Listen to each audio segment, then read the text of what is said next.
கடைசியாக ஏழாவதாக நாம் பார்க்கிற காரியம் என்னென்று சொன்னால், நமக்கும் பரலோகத்திற்கும் இருக்கக்கூடிய தொடர்பு என்ன? நாம் பரலோகத்திற்கு அழைக்கப்படுகிறோம். We are called to heaven. நம்முடைய அழைப்பு இந்த பரலோகத்தை நோக்கி இருக்கிறது. வாசிக்கலாம். பிலிப்பியர் 3ஆம் அதிகாரம் 13-14 வசனங்கள். பிலிப்பியர் 3ஆம் அதிகாரம் 13-14 வசனங்கள். சகோதரரே, அதை பிடித்து கொண்டேன் என்று நான் எண்ணுகிறதில்லை. ஒன்று செய்கிறேன், பின்னானவைகளை மறந்து முன்னானவைகளை நாடி கிறிஸ்து இயேசுவுக்குள் தேவன் அழைத்த பரம அழைப்பின் பந்தய பெறலுக்காக லக்கை நோக்கி தொடருகிறேன். பரம அழைப்பு என்று சொல்லி நாம் பார்க்கிறோம். இங்க நம்முடைய அழைப்பு ஒரு அப்போஸ்தலனாக, தீர்க்கதரிசியாக, மெய்ப்பனாக, சுவிசேஷகனாக, போதகனாக அல்ல.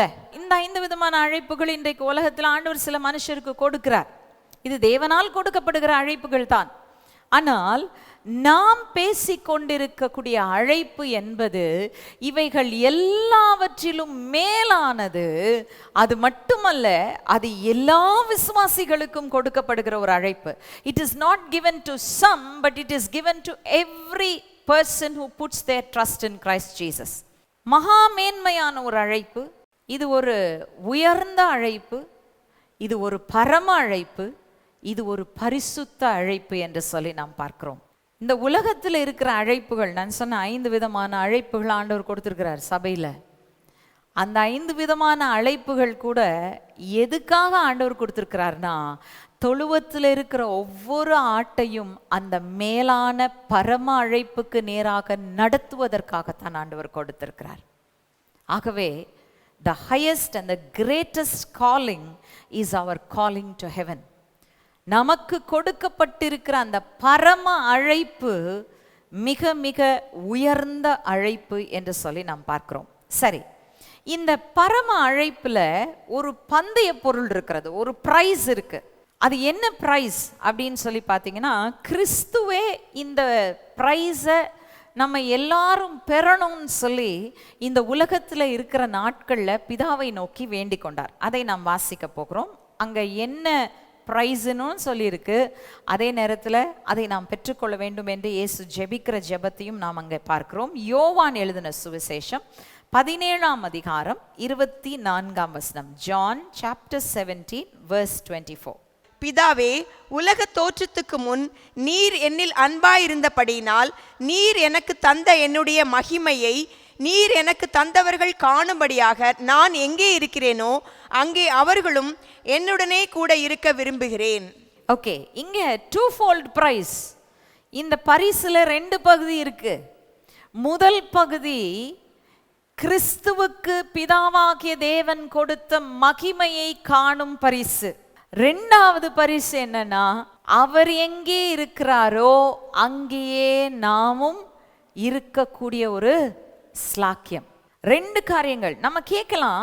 What is the point in beholding this glory? இந்த மகிமையை காண்பதில் என்னங்க பிரயோஜனம் அப்படின்னு நீங்க கேட்கலாம்.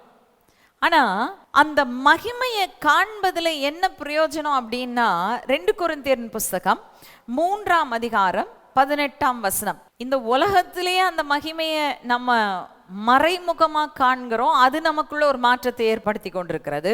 அப்போனா அந்த மகிமையை நம்ம நேரடியாக கண்டோம்னா என்ன ஆகும் அப்படின்றத நம்ம பார்க்க போறோம். 2 கொரிந்தியர் 3:18. நாம் எல்லோரும் திறந்த முகமாய் கர்த்தருடைய மகிமையை கண்ணாடியிலே காண்கிறது போல கண்டு ஆவியாய் இருக்கிற கர்த்தரால் அந்த சாயலாகத்தானே மகிமையின் மேல் மகிமை அடைந்து மறுரூபப்படுகிறோம். இன்னைக்கு நம்ம தேவனுடைய வார்த்தையாகிய கண்ணாடிக்குள் பார்க்கும் பொழுது தேவனுடைய மகிமையை அதற்குள் கண்டு அந்த மகிமைக்கு நேராக நாம் மறுரூபமாக்கப்பட்டு கொண்டிருக்கிறோமாம்.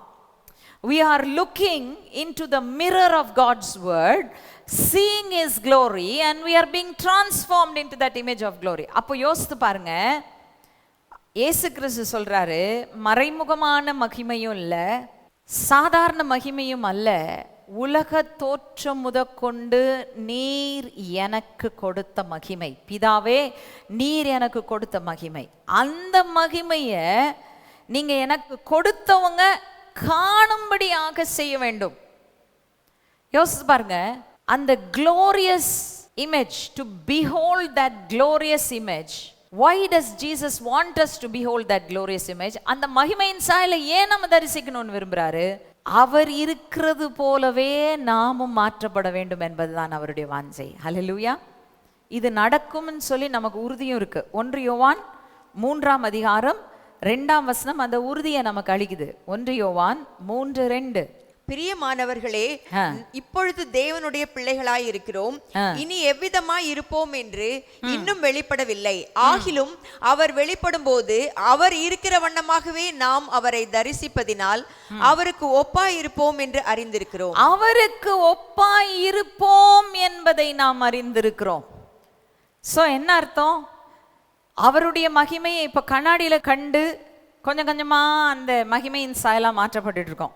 ஆனா ஒரு நாள் வருது, பிதாவானவர் உலக தோற்றம் முதற்கொண்டு அவருக்கு கொடுத்த அந்த நிறைவான பூரணமான மேன்மையான மகிமையை அவர் நமக்கு காண்பிக்கும் பொருட்டாக நம்மை சேர்த்து கொள்ள வருகிறார்.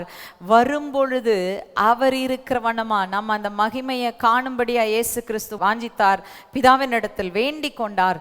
நாம் அந்த மகிமையை காணும்போது அந்த மகிமையின் சாயலாய் நாம் மாற்றப்படுவது மட்டுமல்ல, அவரை போல மாற்றப்பட்ட உடனே அவரோடு கூட எப்போதும் இருக்கிற ஸ்லாக்கியம் நமக்கு கிடைக்கிறது. ஹல்லேலூயா. We are transformed into that image and we are translated into that place where Christ is. நம்ம மகிமையின் சாயலை அடைகிறோம், மறுரூபமாகிறோம், அவருடைய சாயலை பெற்றுக்கொள்கிறோம், அவர் இருக்கிற ஸ்தலத்துக்குள்ள மாற்றப்படுறோம். ஹல்லேலூயா. இந்த 2 ஆசீர்வாதங்களை தான் அந்த அழைப்புக்குள் தேவன் மறைத்து வைத்திருக்கிறார். சரி, அப்போ நம்முடைய அழைப்பு பரலோகத்திற்குன்னு சொன்னோம், எதுக்காகன்னு சொல்லிட்டோம். சரி, இப்போ அந்த அழைப்பு எனக்கு இப்பொழுதே வெளிப்படுத்தப்பட்டிருக்கிறது, இதை அறிந்த நான் எப்படி வாழ வேண்டும், அதோடு கூட என்னுடைய தொடர்பு என்ன, what is my link to it என்று சொல்லி கேட்டால், பிலிப்பியரின் புஸ்தகம் 3ஆம் அதிகாரம் 12ஆம் வசனம் மிக தெளிவாக இதை நமக்கு விளக்குகிறது. பிலிப்பியர் 3:12. நான் அடைந்தாயிற்று அல்லது முற்றும் தேறினவனானேன் என்று எண்ணாமல் கிறிஸ்து இயேசுவினால் நான் எதற்காக பிடிக்கப்பட்டேனோ அதை நான் பிடித்துக் கொள்ளும்படி ஆசையாய் தொடர்கிறேன். ஓகே, எதற்காக பிடிக்கப்பட்டேனோ அதையே பிடித்துக் கொள்ள. கிறிஸ்து உங்களை எதற்காக பிடித்தார்? கிறிஸ்து உங்களை எதற்காக தெரிந்து கொண்டார்? அழிந்து போகிற உலக ஆசீர்வாதத்துக்காக உங்களை தெரிந்து கொள்ளல. those are just the by products. நல்லா ஞாபகம் வச்சுக்கோங்க. ஃப்ரீல போய் நீங்க நிக்க மாட்டீங்க. ஃப்ரீல இருக்கிறதெல்லாம் சாதாரண வீணா போன பொருளா இருக்கும். மெயினானதை வாங்கினா தான் ஃப்ரீயை ஏதோ சரி கூட தூக்கிட்டு போகலாம் போ அப்படின்னு தூக்கிட்டு போறது தான். ஆண்டவர் உங்களை அழிந்து போகிற குறைவான தாழ்வான ஒன்றுக்கு அழைக்கவில்லை. அவர் எதற்காக அழைத்திருக்கிறார்? அவருடைய மகிமையை காண வேண்டும். அந்த மகிமையின் சாயலாக நீங்க மாற்றப்படணும். அவரோடு கூட அவருடைய பக்கத்துல அவர் எங்கே இருக்கிறாரோ அங்கேயே நீங்களும் நித்திய காலமாய் நிரந்தரமாய் அவரோடு கூட இருக்க வேண்டும் என்பதற்காக அழைத்திருக்கிறார். பிரியமானவர்களே, இன்றைக்கு நம்ம எத்தனை பேர் இதை புரிந்து கொண்டு பற்றி கொண்டு இருக்கிறோம்? எத்தனையோ பேர் இன்னைக்கு நம்ம கிறிஸ்துவை எதற்காக பற்றி கொண்டு இருக்கிறோம்னா, உலகத்துக்காக பற்றி கொண்டு இருக்கிறோம், உலகத்தினுடைய ஆசீர்வாதங்களுக்காக பற்றி கொண்டு இருக்கிறோம், உலகத்துக்கு அடுத்த காரியங்களுக்காக பற்றி கொண்டு இருக்கிறோம். அவர் நம்மை அழைத்திருக்கிறதோ இந்த உலகத்திற்குரியவைகளுக்காக அல்ல, நமக்கு வைத்திருக்கிற ஒரு நிரந்தர நித்திய வாழ்க்கைக்காக, ஒரு நித்திய மகிமைக்காக. He has called us not for this temporal world, அழிந்து போகிற நிரந்தரமற்ற இந்த உலகத்திற்காக அவர் அழைக்கவில்லை. அவர் நித்திய காலமாய் தம்மோடு கூட வாழ்வதற்காக அழைத்திருக்கிறார். அவர் உங்களை அழைத்த நோக்கம் உங்களை இழப்பதற்காக அல்ல, உங்களை அழைத்து பயன்படுத்தி அல்ல, உங்களை அழைத்து ஆசீர்வதித்து இந்த உலகத்தோடு கூட உங்களை இழப்பதற்காக தேவன் உங்களை அழைக்கவில்லை. அவர் அழைத்த நோக்கம் தம் சாயலாக மாற்றி தம் மகிமையை உங்களுக்கு வெளிப்படுத்தி அவர் இருக்கிற ஸ்தலத்துல அவர் இருக்கிறது போலவே நீங்களும் இருக்க வேண்டும் என்பதற்காகத்தான் உங்களை அழைத்திருக்கிறார்.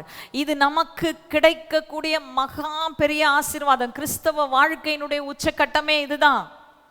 இதை நம்ம இழந்துட்டு வாழ்வோம்னா நம்ம உலகத்துல கிறிஸ்தவன் என்ற பெயரை தரித்து கொண்டு இருப்பதுல அவசியமும் பிரயோஜனமும் ஒன்றுமே இல்லை. தயவு செய்து இதை நல்ல ஞாபகம் வச்சுக்கோங்க. உங்களை நித்தியத்திற்காக தேவன் அழைத்திருக்கிறார்.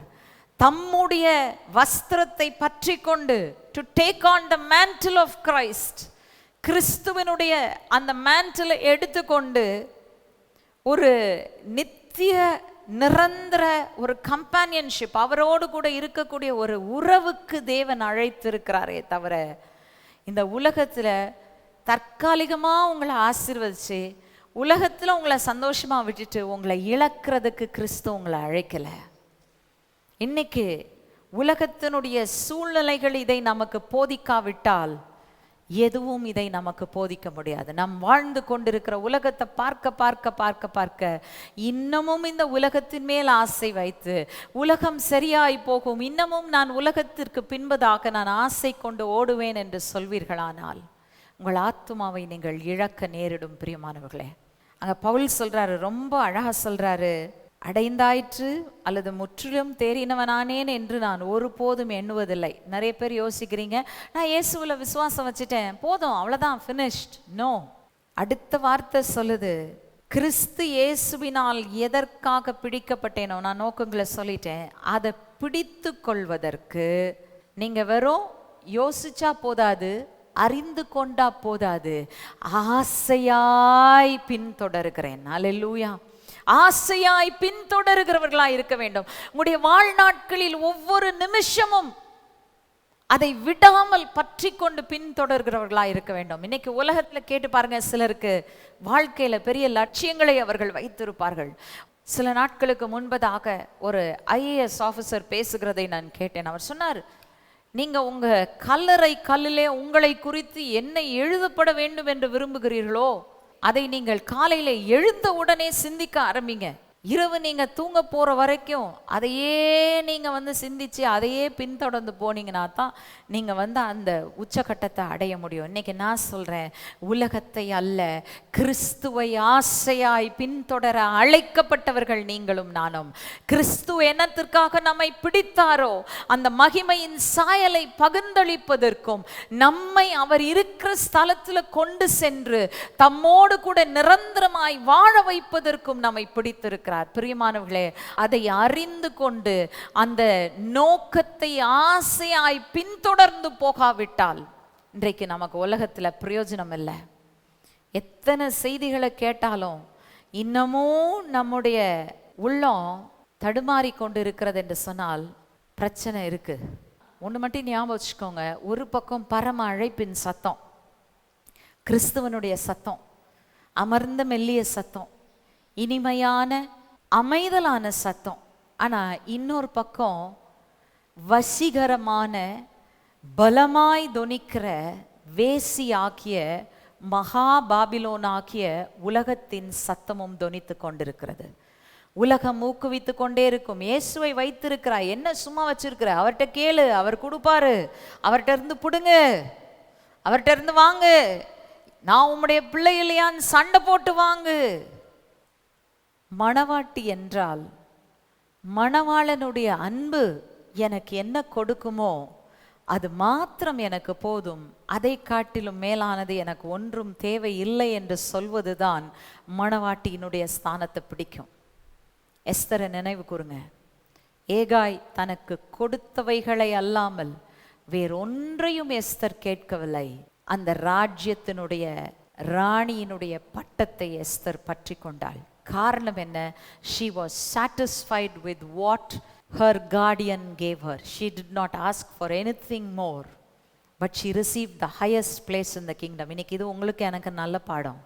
நல்லா ஞாபகம் வச்சுக்கோங்க, நம்ம கேட்டு கேட்டு கேட்டு ஆண்டவரை தொந்தரவு பண்ணி தற்காலத்து வாழ்க்கைக்காக நிறைய காரியங்களை பெற்றுக்கொள்ளலாம். அல்லது அப்பா நீங்க பார்த்துக்கொள்ளுங்க, நீங்க எதை கொடுக்குறீங்களோ கொடுக்கிறதை வைத்து சந்தோஷமாய் போக நான் முதிர்ச்சி உள்ளவளா மாறிட்டேன். இன்னைக்கிலிருந்து நீர் எதை கொடுத்தாலும் அதை பெற்றுக்கொண்டு சந்தோஷமாய் உம்மை பின்தொடர்ந்து ஓட நான் வருகிறேன். ஒரே காரியத்துக்காக உம்மை பின்தொடர்ந்து ஓடுகிறேன். நீர் என்னை என்ன நோக்கத்திற்காக பிடித்தீரோ அதை பிடித்து கொள்வதற்கு ஆசையாய் உம்மை பின்தொடர்ந்து வருகிறேன். Whatever you give me, I shall have. Whatever you do not give me, I shall not ask. எனக்கு நீர் வைத்திருக்கிறவைகளை நான் பெற்றுக்கொள்கிறேன். எனக்கு நீர் விலக்குகிறவைகளை நான் கேட்க மாட்டேன் என்று சொல்லி அர்ப்பணிக்க நீங்கள் ஆயத்தமா? இன்றைக்கு the choice is yours. என்ன தீர்மானம் இன்றைக்கு நீங்கள் செய்கிறீர்களோ அதுதான் உங்களுடைய நித்திய வாழ்க்கையை தீர்மானிக்கும். ஆண்டவரிடத்தில் நாம் ஒப்பு கொடுத்து ஜெபிப்போமா? பிரியமானவர்களே, என்னை பார்த்து கொண்டிருக்கிற அருமையான சகோதர சகோதரிகளே, இன்றைக்கு நான் உங்களை பார்த்து நான் கேட்கிறேன், உலகத்தோடு கூட அழிந்து போவதற்கு நீங்கள் தீர்மானிக்கிறீர்களா? நிரந்தரமற்ற தற்காலிகமான இன்பங்களுக்காக உலகத்தை பின்தொடர்ந்து ஓட விரும்புகிறீர்களா? அல்லது எல்லாவற்றையும் விட்டுவிட்டு கிறிஸ்துவை ஆசையாய் பின்தொடர நீங்கள் தீர்மானிக்கிறீர்களா? தீர்மானம் உங்களுடைய கரத்தில் இருக்கிறது. பரலோக ராஜ்யம் வெகு தூரத்தில் இல்லை. அந்த பரலோக ராஜ்யம் வெளிப்படும் காலங்களுக்குள்ள நாம வந்து கொண்டிருக்கிறோம். எச்சரிப்பது என்னுடைய பொறுப்பு. இன்றைக்கு நான் உங்களுக்கு எச்சரிப்பு கொடுக்கிறேன். இந்த ஆண்டவராகிய இயேசு கிறிஸ்துவை சொந்த இரட்சகராக ஏற்றுக்கொள்வீர்கள் என்று சொன்னால், அவருடைய ஜீவ புஸ்தகத்தில் உங்கள் பேர் எழுதப்படும் என்று சொன்னால், அப்பொழுதுதான் நீங்கள் பரலோக ராஜ்யத்துக்குள்ள பிரவேசிக்க முடியும். இல்லை என்று சொன்னால் அந்த பரலோக பாக்கியம் நமக்கு கிடைக்காது. பிரியமானவர்களே, ஒரு நிமிஷம் சிந்தித்து பாருங்க. தீர்மானிங்க. தற்காலத்துக்காக எவ்வளோ உழைக்கிறீங்க, தற்காலத்துக்காக எவ்வளோ ஓடுறீங்க, தற்காலத்துக்காக எவ்வளோ பிரயாசப்படுறீங்க. இது குறைந்த நாட்களோடு கூட முடிய போகிற ஒரு வாழ்க்கை. ஆனா நித்தியம் உங்களுக்காக காத்திருக்கிறது. முடிவில்லாத ஒரு காலம் காத்திருக்கிறது.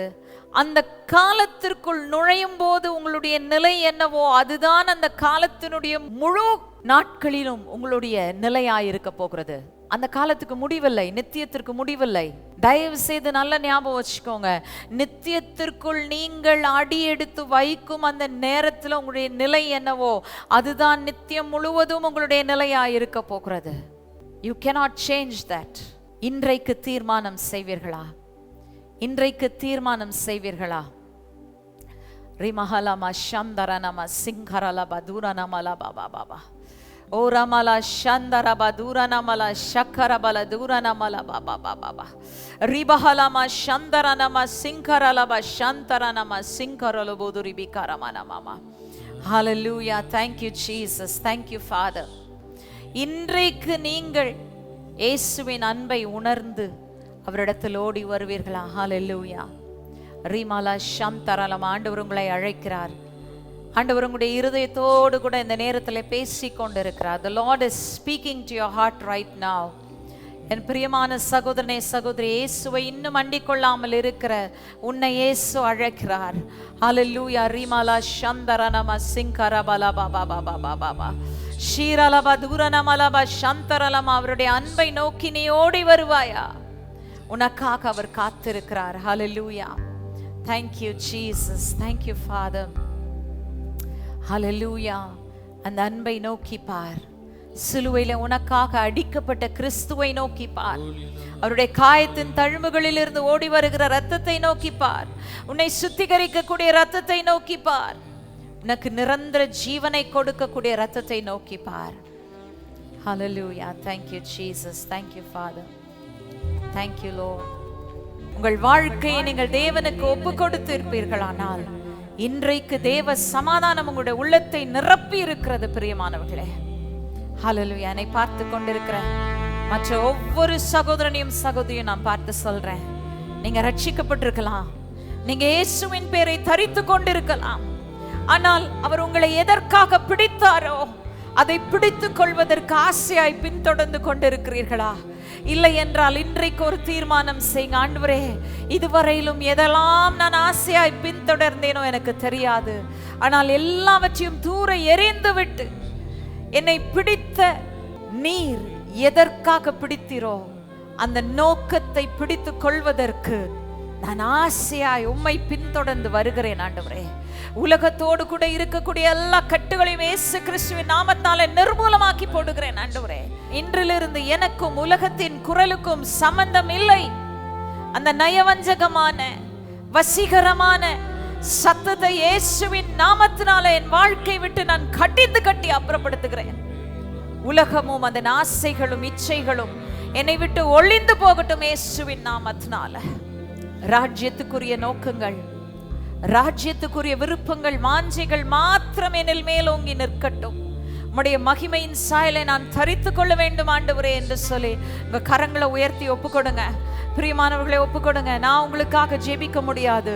நீங்கள் தான் உங்களுடைய அர்ப்பணிப்பை தேவனிடத்தில் இப்பொழுது அறிக்கை செய்து அவரிடத்தில் நீங்கள் ஒப்புரவாகி அவரை அண்டிக் கொள்வீர்களானால் நீங்கள் பாக்கியவான்களாயிருப்பீர்கள், பாக்கியவதிகளாயிருப்பீர்கள். உங்களை நேசிக்கிறார். உங்களை நேசிக்கிறவர் உங்களை அழைத்து கொண்டிருக்கிறார்.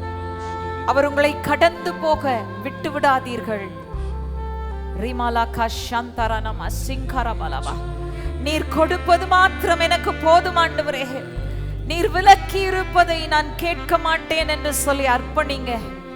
சகலவற்றையும் பரிபூர்ணமாய் நிறைவாய் குறைவுகள் எல்லாவற்றையும் அகற்றி போட்டு தன் பிள்ளைகளை தன் மனவாட்டியை அவர் சிறந்த இடத்திலே தம்முடைய மகிமையின் கிரீடத்தை சூட்டி அவர் வைப்பார்.